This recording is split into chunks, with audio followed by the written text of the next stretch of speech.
¿cómo no enamorarse de la Argentina? Es realmente, somos, como bien dice el título del informe, ricos por naturaleza. Es impresionante.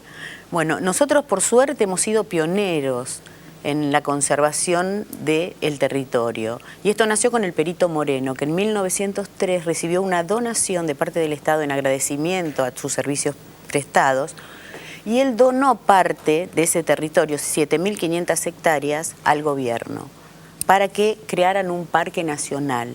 ¿Con qué criterio? Con el criterio de preservar, él decía, las zonas más bellas que él había visto, la diversa en la Patagonia. Cuando el gobierno argentino en 1904, al año siguiente, acepta esta donación, nos transformamos en el 5.º país del mundo en tener un parque nacional. Esto fue evolucionando, digamos, ¿no es cierto? Después Hipólito Yrigoyen, años después, compró 75.000 hectáreas en las cataratas del Iguazú, y ese fue el segundo, siempre con ese criterio. En 1934 es cuando se crea por ley parques nacionales, y se crea también con el criterio inicial de preservar las bellezas que teníamos en nuestro país, que las acabamos de ver. Eso tuvo dos patas, digamos. Por un lado, ¿no es cierto?, logró preservar los bosques de la Patagonia, bueno, todo lo más lindo que teníamos, pero sin embargo, por otro lado, dejó un poco desprotegidas las regiones menos espectaculares, creando, digamos, una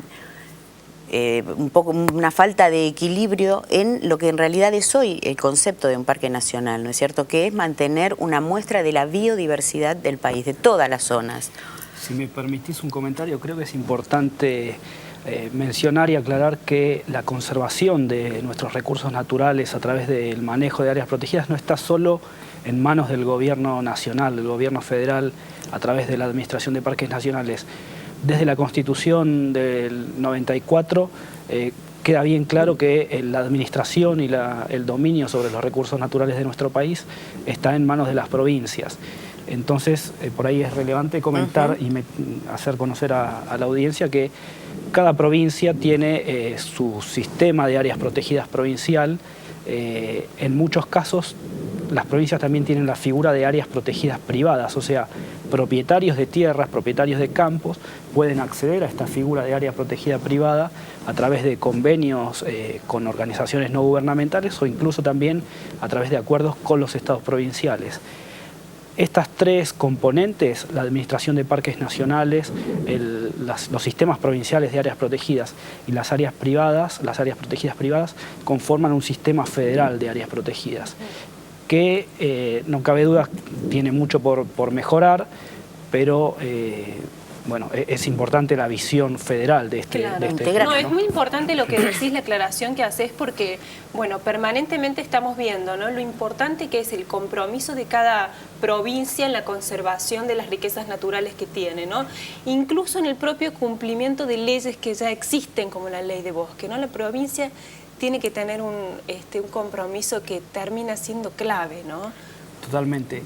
Y a cuento de la ley de bosques, cabe también mencionar que el paradigma bajo el cual comenzaron a crearse y a manejarse las áreas naturales protegidas ha ido cambiando a lo largo del tiempo. Como bien mencionaba Susana, en un comienzo el foco se ponía en la preservación de paisajes valiosos con un criterio estético. Eso posteriormente ha ido virando hacia la conservación de ciertas especies que tenían amenazas, que estaban en peligro de extinción. Y más recientemente se ha ampliado este concepto abarcando a los anteriores, pero también se busca conservar los servicios ambientales que la naturaleza brinda a la sociedad. A veces no lo percibimos, particularmente las personas que vivimos en las ciudades, pero los recursos naturales, los ambientes naturales, brindan servicios por los cuales nosotros no pagamos. Simplemente para mencionar algunos ejemplos y hacer esto tan tangible, el 17% de la energía eléctrica que producimos y consumimos en nuestro país proviene de 3 parques nacionales patagónicos. Estamos hablando de mucha energía y de mucho dinero. Otro ejemplo, la mitad del agua que se consume en la ciudad de Salta se produce en una reserva natural que se llama Las Costas, una reserva provincial. Otro dato también que resulta por ahí interesante, no sé si ustedes saben, pero el 7% de nuestro PBI aproximadamente proviene de la actividad turística. Y 4 de cada 10 turistas que visitan la Argentina visitan al menos un parque nacional. Se calcula, perdóname, según la Secretaría de Turismo, que el 45% de los turistas europeos viajan a la Argentina con el objetivo de visitar los parques. ¿Creen que tenemos la cantidad de parques y áreas conservadas que necesitamos? ¿O hay zonas que no han sido lo suficientemente valoradas y que necesitan tener esta protección? Bueno, yo creo que definitivamente no. Se ha hecho mucho, como comentaba Susana, la Argentina ha sido pionera en la constitución de un sistema de parques nacionales y sistemas de áreas protegidas, pero la realidad indica que hay áreas que han sido desatendidas. En octubre de este año se celebró en Nagoya la conferencia de partes de la Convención de Diversidad Biológica. Es un espacio de las Naciones Unidas donde se discuten cuáles son las estrategias que todos los países del mundo van a desarrollar, o al menos 193 países del mundo los que están suscriptos a esta convención. Se discuten las estrategias que los países van a desarrollar para evitar los impactos negativos que la humanidad tiene sobre la biodiversidad y los servicios que esa biodiversidad provee a la humanidad. Ahí se establecieron nuevas metas. Se plantea que cada una de las regiones naturales de los distintos países debería tener al menos un 17% bajo alguna figura de área protegida en el caso de los ecosistemas terrestres, y se planteó para el 2020 una meta del 10% para los ecosistemas marinos. ¿Y en nuestro país de qué porcentaje estamos hablando? En nuestro país tenemos algunas regiones en las cuales esa meta se supera. Por ejemplo, los bosques andinos patagónicos tienen una cobertura muy buena de áreas protegidas, pero hay otras regiones en las cuales estamos bastante rezagados. Por ejemplo, los pastizales pampeanos, este ecosistema que es tan típico y tan arraigado o tan asociado a la cultura gaucha argentina, tiene nada más que un 1% o poco más del 1% protegido. Siendo que es uno de los ambientes que es más susceptible a la transformación o a la utilización por parte de las actividades económicas. El Chaco húmedo en el noreste de nuestro país tiene el 3,4% de su superficie protegida.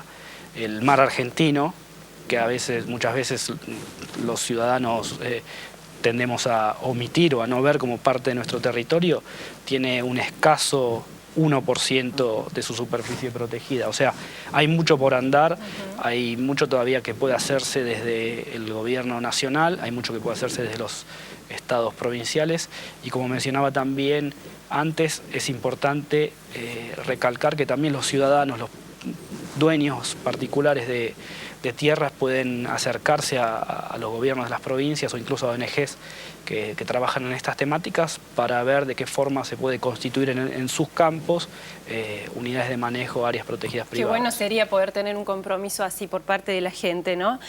Susana, recién en el recorrido que nos hacía Pablo, nos daba cuenta en cierta forma de este resultado que muchos vimos con asombro y con alegría, ¿no?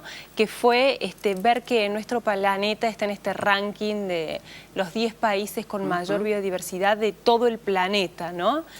Vamos a recordar un poco este concepto, este lugar que ocupamos en el mundo para dar cuenta de la importancia de lo que estamos hablando. Bueno, Argentina quedó en este ranking como el 9º país que tiene mayor biocapacidad, o sea que tiene mayor cantidad de recursos sumado, digamos, a un nivel de productividad, y también tiene que ver que tenemos, o sea, poca población, incluso según el último censo somos 40 millones, o sea que tenemos mucha capacidad. Ahora, ¿qué pasa? Esa capacidad, pese a que nos sobra a nosotros para lo que nosotros necesitamos, no significa que no estemos ejerciendo presión sobre los recursos. Claro. Ejercemos la presión, ¿de qué manera? A través de las exportaciones. Entonces, como los países del primer mundo, digamos, ya empiezan a tener un criterio un poco más conservacionista y aparte en muchos casos ya han agotado sus recursos, requieren de la colaboración, digamos, requieren de los servicios ambientales de nuestros países. Entonces ahí es donde está el nudo que estábamos hablando de la importancia de protegerlos. Es importante esto desde una perspectiva global.